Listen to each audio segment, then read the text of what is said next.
Hello, and welcome to the To Be Like Christ Bible Study podcast, where we explore and explain the Bible one chapter at a time. My name is Luke, and I am your host, and today's chapter is Genesis chapter 7. Let's read the text together to start off. I'm going to be reading from the English Standard Version of the Bible, and while I find it in my Bible, if you have a moment, hit the subscribe button on your podcast player so we can study together again sometime. Genesis 7 has 24 verses. Let's go ahead and read the chapter. Then the Lord said to Noah, "Go into the ark, you and all your household, for I have seen that you are righteous before me in this generation. Take with you 7 pairs of all clean animals, the male and his mate, and a pair of the animals that are not clean, the male and his mate, and 7 pairs of the birds of the heavens also, male and female, to keep their offspring alive on the face of all the earth.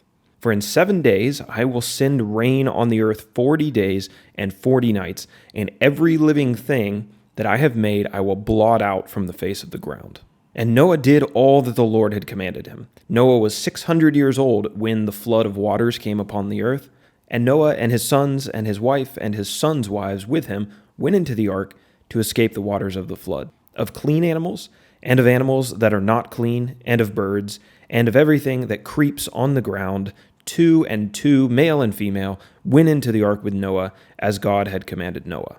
And after 7 days, the waters of the flood came upon the earth. In the 600th year of Noah's life, in the 2nd month, on the 17th day of the month, on that day, all the fountains of the great deep burst forth, and the windows of the heavens were opened. And rain fell upon the earth 40 days and 40 nights. On the very same day, Noah and his sons Shem and Ham and Japheth and Noah's wife and the 3 wives of his sons with them entered the ark. They and every beast according to its kind, and all livestock according to their kind, and every creeping thing that creeps on the earth according to its kind, and every bird according to its kind, every winged creature. They went into the ark with Noah, 2 and 2 of all flesh, in which was the breath of life. And those that entered, male and female of all flesh, went in as God had commanded him, and the Lord shut him in. The flood continued 40 days on the earth. The waters increased and bore up the ark, and it rose high above the earth. The waters prevailed and increased greatly on the earth, and the ark floated on the face of the waters. And the waters prevailed so mightily on the earth that all the high mountains under the whole heaven were covered. The waters prevailed above the mountains, covering them 15 cubits deep.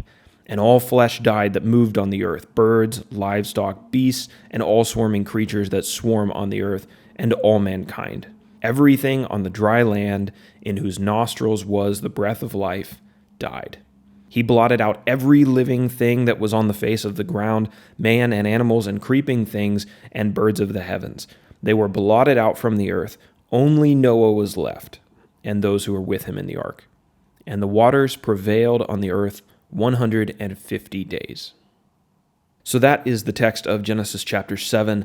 A momentous event is beginning here that would have reshaped the entire earth as it existed before the flood. And many people have pointed this out, but most of the illustrations that you see about Noah and the ark, they have Noah and his family and all the animals. They're happy and they're just floating along through the waters.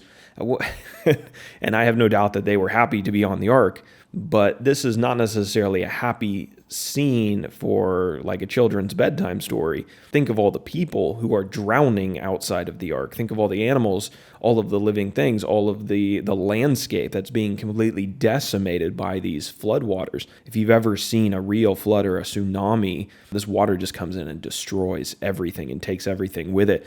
And so, sure, Noah and his family are doing well, but at the same time, we have to remember that the story of Noah and the ark, half of it is about God's sweeping judgment on a terribly wicked world. So it's not all rainbows and smiles and giraffes, bouncing along on the floodwaters. There's certainly a sense of happiness to it. There's a sense of hope to it in that God offers salvation to Noah and his family and to some of these animals, and that God decides to preserve life even though he doesn't necessarily have to do that, and that we see his mercy and his grace in that. But the other side of the story is that it's a very negative thing. Negative in the sense that it's God's judgment on evil.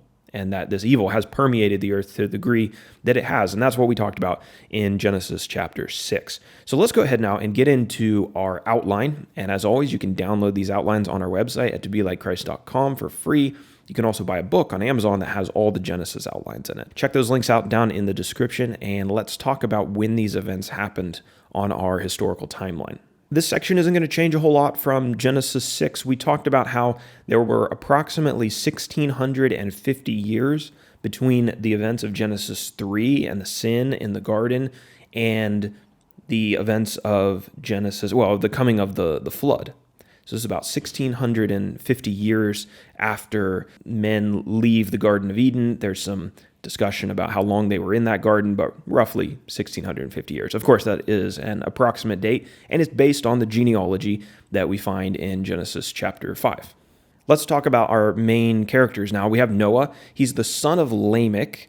He's a descendant of Seth, one of Adam and Eve's children. He is one of the few people on earth who honored God at this time. One of the small lights in the darkness. We also have Noah's wife. We don't know very much about her. Jewish tradition says that her name was Naamah, but we don't know that for sure from the Bible. We also have Noah's sons and their wives.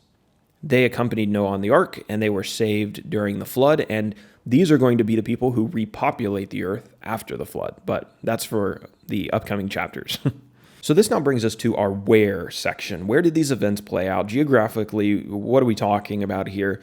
Well, you'll notice that the flood was a global flood. It was a flood that covered the entire earth, that wiped out life over the entire earth. So this is not a local flood.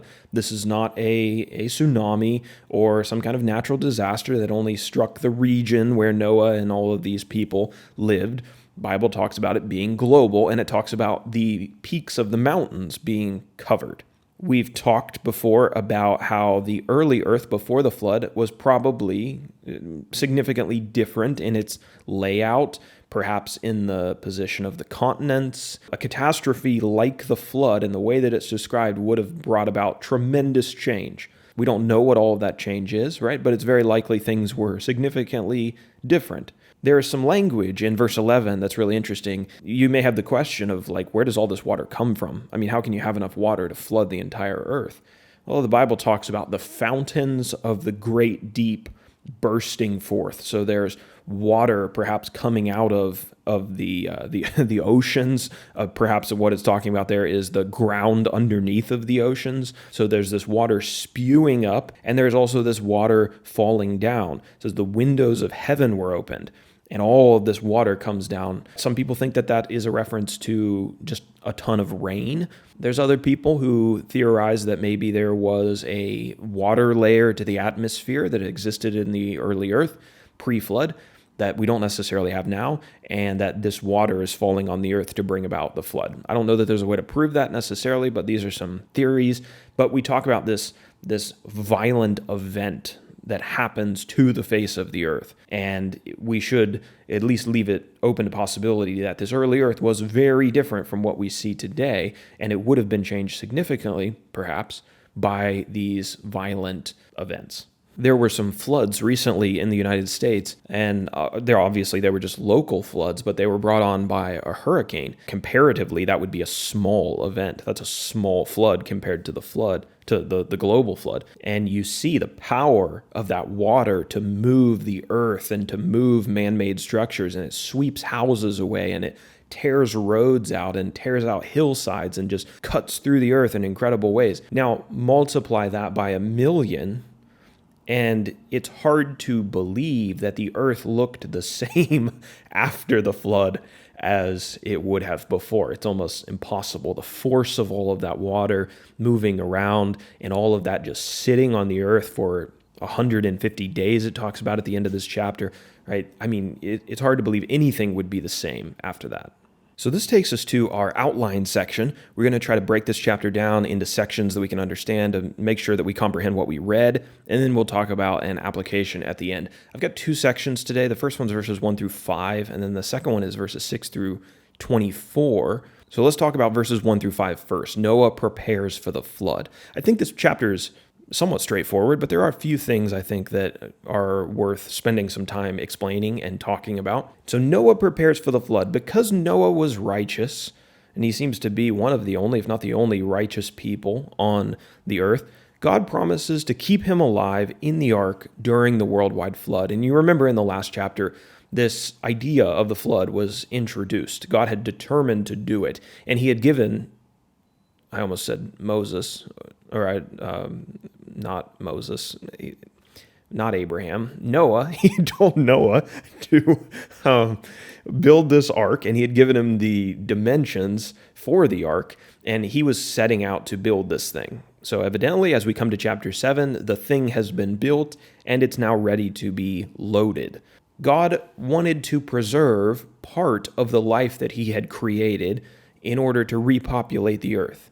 Surprisingly, he wasn't just entirely done with the idea of allowing human beings, evil as many of them were, to exist on the earth that he had created. He was going to give them another chance. And so he decides to preserve Noah, and he also decides to preserve some of the animal life that he had created. So he tells Noah to collect these animals in pairs. But certain types of animals were supposed to be collected in greater pairs than others. So it says, take 7 pairs of all clean animals into the ark, along with 1 pair of all unclean animals. Now, if you read that, maybe you were a little bit confused by that. Like, what, the pigs don't get to go on because they roll around in the mud and they're dirty? Or what's another dirty animal? The cockroaches don't get to come on the ark. That would have been fine with me. Somehow the mosquitoes survived, but God says that 7 pairs of clean animals are supposed to come on and 1 pair of unclean animals. Now, what are we talking about here? Is this like dirty and clean as we know it, or is it something else? Well, if you've read the Old Testament, you will know that later on in the Old Testament, in God's law that he specifically gives to the people of Israel, his chosen nation, there are some laws about clean animals and unclean animals. Animals that could be eaten, that could be prepared for dinner. Those were considered the clean animals. And then there were other animals that were not to be eaten and not to be prepared for dinner or for breakfast. And those were known as unclean animals. Now, it didn't necessarily have anything to do with the fact that some of these animals kept themselves tidier than others.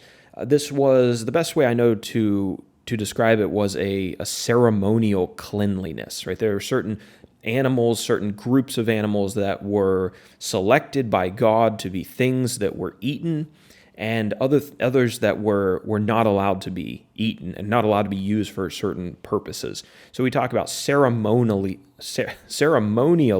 clean and unclean animals. More on that as we get into like the books of Leviticus and Deuteronomy and Numbers. But it's interesting here that although we don't have an explanation of what distinguishes these animals as clean and unclean and the specifics of which ones fall into each categories, that these categories to some degree existed before the laws given to the Israelites.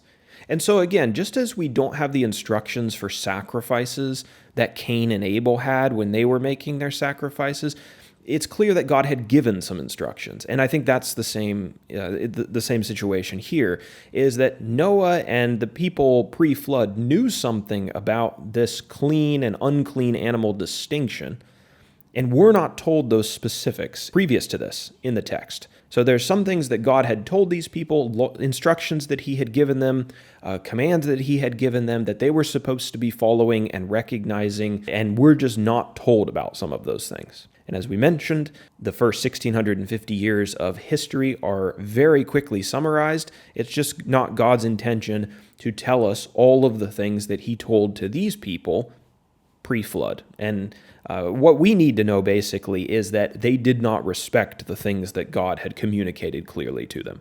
They chose wickedness instead of the obedience and the worship of the true God. And so that's what brings about the flood. So there is this distinction between clean and unclean animals, and we're not given the specifics, but Noah knew what he was doing, and so he was supposed to bring 7 pairs of the clean and 1 pair of the unclean animals. God told Noah that the flood was going to begin in 7 days, and it would rain continually for 40 days and 40 nights. Before we go to our second section, another curious thing to me is that we don't have any information about Noah building the ark. Like, wouldn't that be interesting? Like, how does he do it? How long does it take him? What is this process? What do his neighbors say to him while he's building this thing? He must have looked insane.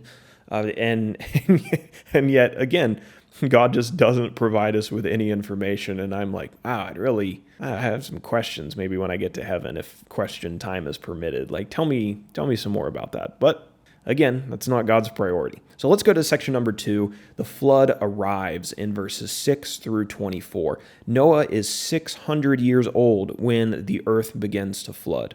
Noah's wife, his sons, and his sons' wives accompany him on the ark. So approximately 8 people. The pairs of animals are also loaded into the ark, and we're told that it's God who shuts and seals the door behind Noah as he enters before the flood rains start.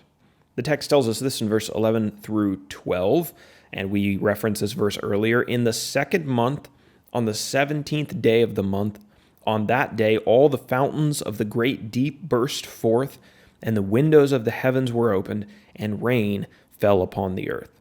So remember this date, second month, 17th day of the month. That's going to help us to understand just how long this whole process lasted. And there's some other hints in the text as well. We also mentioned that the water rose so high that the highest mountains were covered by at least 15 cubits. So that's a hint that it is a global thing. It is not a local thing. And all flesh died that moved on the earth. Birds, livestock, beasts, all swarming creatures that swarm on the earth, and all mankind. I suppose the only things that could really survive something like this would be marine life. But, even with water being tossed around like it was, I'm sure a lot of them didn't make it either.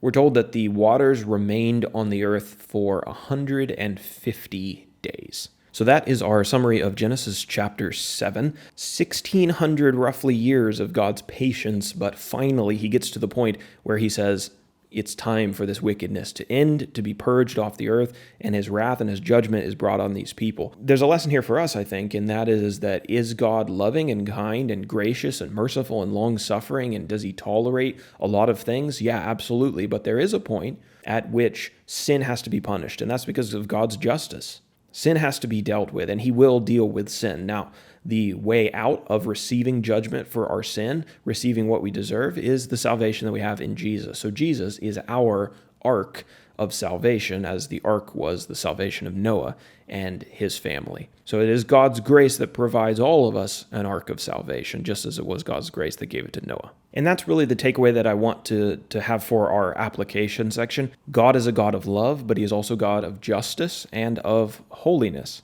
This story should be a lesson to modern readers that God will judge sinful people, and the suggestion that God will look past everyone's sins and just extend love to everyone, no matter how evil they are, that's not a biblical one.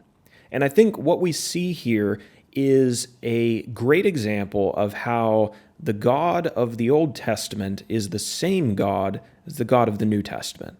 A lot of people have this idea that, well, God in the Old Testament, he judges people.